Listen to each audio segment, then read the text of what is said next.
Welcome to Real Women of Bastrop, where small town charm meets big time grit. I'm your host, Lindsay Kana, 6th generation Bastropian, realtor and community cheerleader. Around here, we're more than big hair. We're business owners, mamas, creatives, and quiet powerhouses.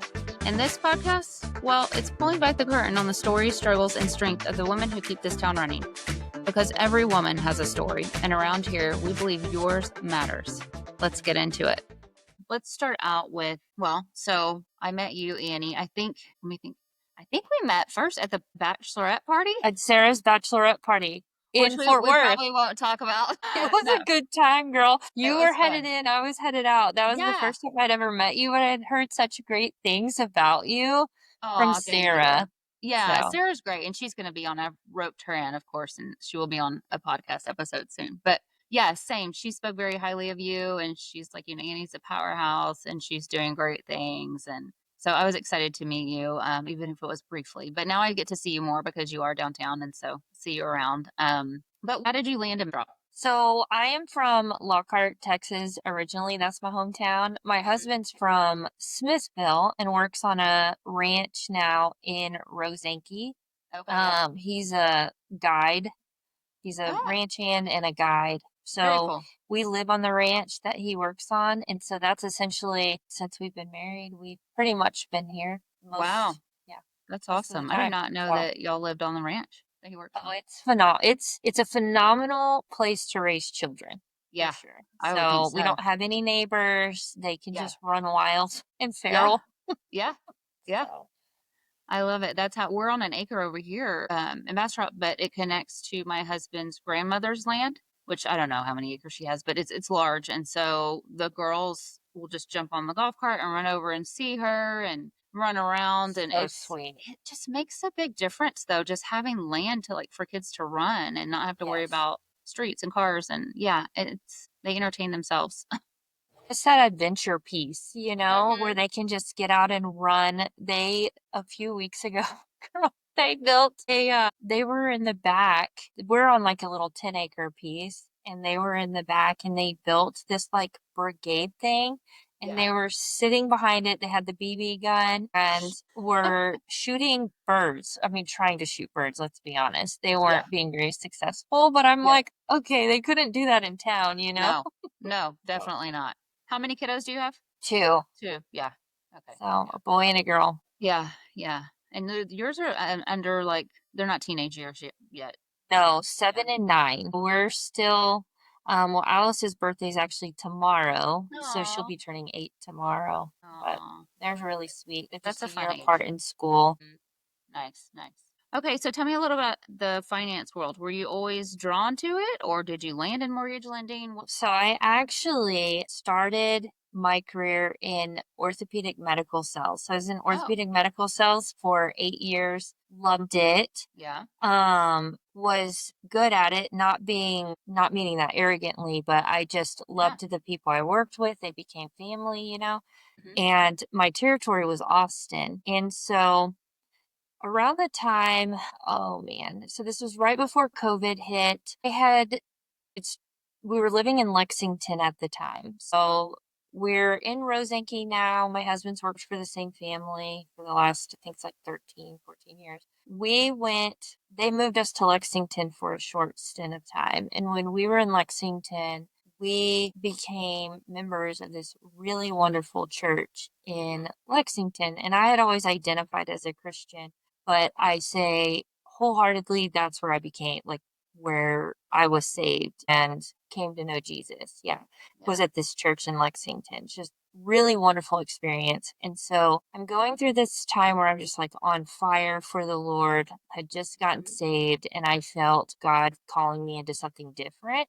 I didn't know what it was. So I prayed on it it was like a year and a half. I mean, looking back through my journals, it's like, hey, you're calling me to something else. What are you calling me to? I want to be obedient to your calling. And I thought it was going to be a management position or changing medical device companies. I had no idea.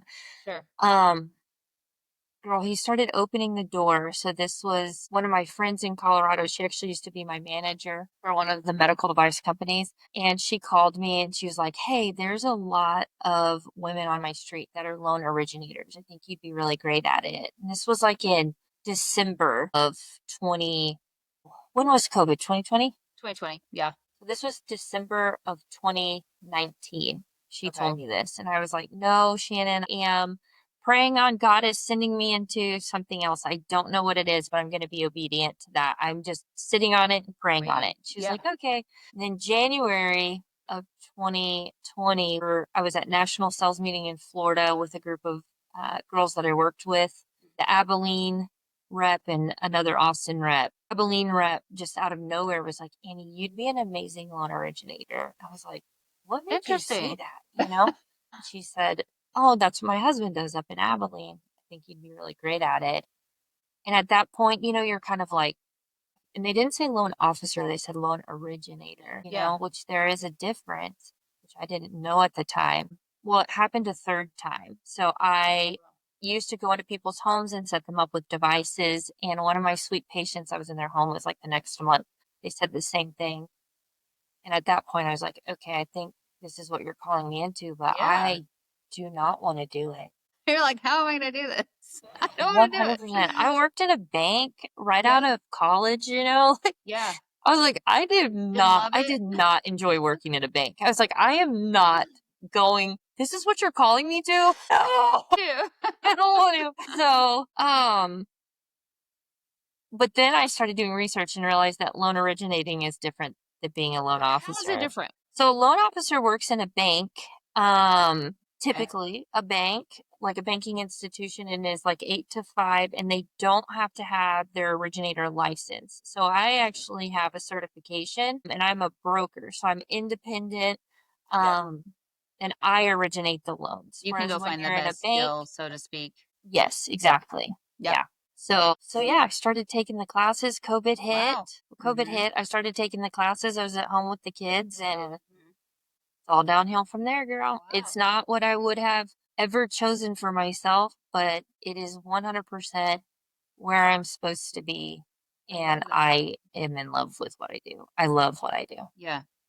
I love that you journal too and look back and like see. I think it is so important. I used to journal and I stopped, and that's one thing that's on my list to do because you realize so much about yourself going back, right? And reading and thinking, oh, wow. And I think it allows you to give yourself grace too going forward because you see, you know, all the things you went through and how you, you know, conquered some things or not, and then learn from that throughout your life. So that's I love that perspective so much. I would agree with you 100%. I think it also allows us to see how we've grown and changed, you know, and the prayers that have been answered and the prayers that haven't been answered, you know, and or the ones that haven't been answered and you know why now, you know. Yeah, exactly. I also haven't been good at journaling the last few years, so I need to get back into it 100%. Yeah. Yeah. Yeah. Awesome. Well, that's great. I love that story. And I love that you pushed through and listened. Took some prodding, I'm not gonna lie. At one point, I think God was like, okay, I don't know how else to give it to you. Like, I've given it to you in this neon That sign, is and I'm like, crazy that are 3 you different sure? people. Like It's maybe so just good. one more person. Yeah. Very cool. Okay. Well, let's dive into some different topics and things. So, if you could, some kind of fun questions. If you could have dinner with any woman, dead or alive, who would it be? Alive? Dead or alive, any woman who has passed or is still here. Oh, that's easy. Knee jerk. It would be my mom. Oh. So my mom passed away when I was a sophomore in high school. Oh, wow. She had cancer. She was diagnosed with cancer when I was in 5th grade. And she was really sick for a really long time. So a lot of my time with her was very like not tumultuous in the sense of like, she was just very sick, right? Yeah. And it was kind of like in and out of doctor's appointments and things like that.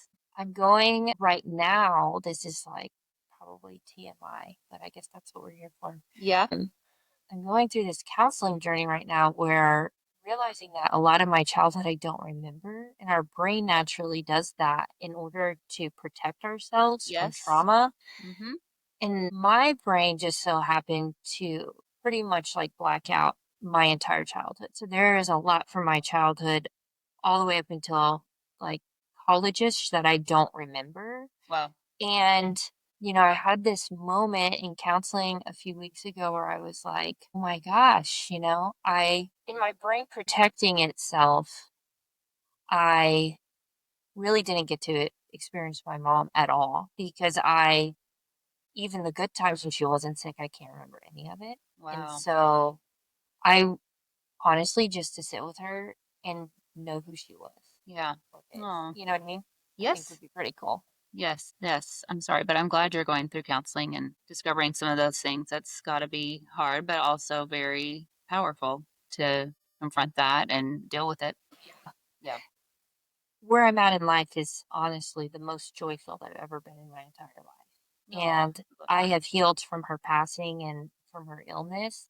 There's so much peace in that. And I 100% have faith and am comforted in knowing it all happened for a reason. And so there's no sadness. Like when I say I want to see her, there's no sadness. It's a really good feeling. I think that's how you know, like, you've healed from it. You Yes. know what I mean? 100%. So, Yeah. I love that. Yeah. I just got chills. I love that.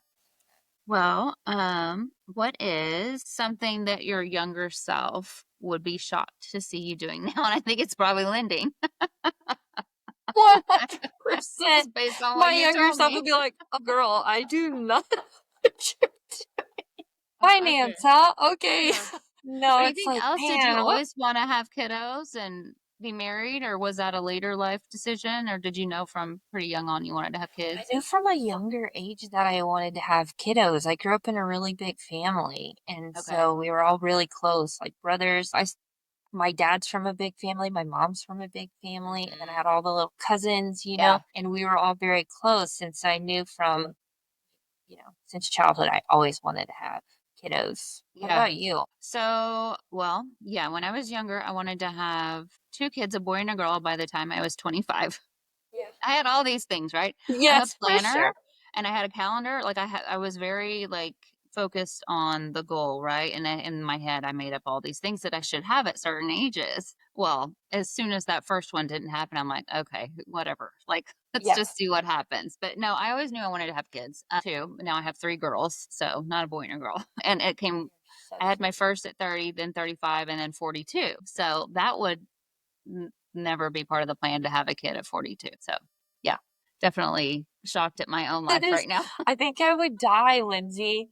Like, I'm 37 right now, and I'm like, there is no way I could have a baby right now. Like, it's Yeah, I don't know, exhausting. but it's exhausting. Well, so it's very different when you have one later in life, just because the first two, my first two girls, like the first one's always like, she was a perfect angel type A, like, but we were always so worried, like, oh my gosh, she's coughing. We need to get her to the ER. Just paranoid about everything. I was reading all the books. So that was like my experience with my first one, just worried and very focused on her. Second one, middle child, Kendall Rose, she is like a, 'Cause that second one, girl, I don't let me know, tell but I you, don't know. that I second one love gives you a her. run for your money. Oh, she's just so we were okay. This is happening. Little tornado has joined us and just constantly like, oh, what's going on?